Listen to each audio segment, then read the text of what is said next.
Hello, this is Jahidul Shorob and welcome back to another episode of Biology Chatter with Jahidul Shorob. আচ্ছা, এই পর্যায়ে আমরা একটা সহজ এবং একদমই ছোট ছোট কিছু কিওয়ার্ড সম্পর্কে জেনে নিব। সেটা হচ্ছে লিপো।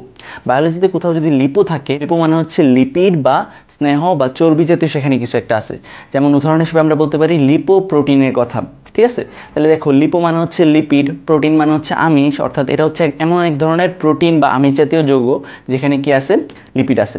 আরেকটা জিনিস প্র্যাকটিস করতে পারি, সেটা হচ্ছে লিপো পলিস্যাকারাইড।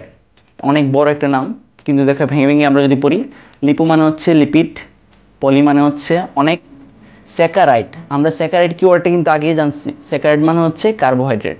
তাহলে এটা হচ্ছে এমন একটা যৌগ, লিপোপলিস্যাকারাইড হচ্ছে এমন একটা যৌগ যার মাঝে কি কি থাকবে, লিপিড থাকবে এবং বেশি পরিমাণে থাকবে হচ্ছে কার্বোহাইড্রেট। আচ্ছা, এই যৌগটা সম্পর্কে কিছু কথা বলি। এই লিপোপলিস্যাকারাইড বা এলপিএস এই যৌগটা আসলে পাওয়া যায় কিছু কিছু পরিমাণে ব্যাকটেরিয়ার কোষপ্রাচীরে। ঠিক আছে, কেন পাওয়া যায় ভাইয়া? কারণ হচ্ছে আমরা জানি ব্যাকটেরিয়া এই পৃথিবী বা এই জীবজগতের মাঝে সবচেয়ে সরলতম জীব।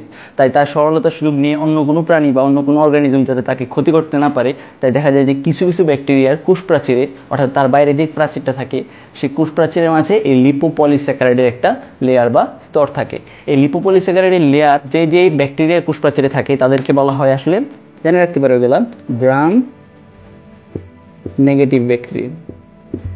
আচ্ছা, এই গ্রাম নেগেটিভ ব্যাকটেরিয়াগুলোর বাইরে এই লিপোপলিস্যাকারাইডের লেয়ার থাকার কারণে এই লিপোপলিস্যাকারাইডের লেয়ার থেকে সে আসলে কিছু পরিমাণে টক্সিন বা বিষ তৈরি করতে পারে, যাতে সে আত্মরক্ষা করতে পারে। ঠিক আছে, আচ্ছা আমরা চলে আসি আমাদের পরবর্তী কিওয়ার্ডে, সেটা হচ্ছে ফসফো।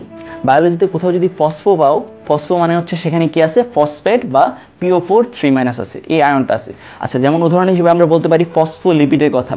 ফসফোলিপিড হচ্ছে এমন একটা লিপিড বা স্নেহ জাতীয় পদার্থ বা স্নেহ জাতীয় যৌগ যার ভিতরে কি আছে, তাইলে ফসফেট আছে। আমরা মনে রাখতে পারি যে জীবজগতে যত ধরনের আসলে সজীব কোষ আছে, প্রত্যেকটা কোষে আসলে ধার্মিক।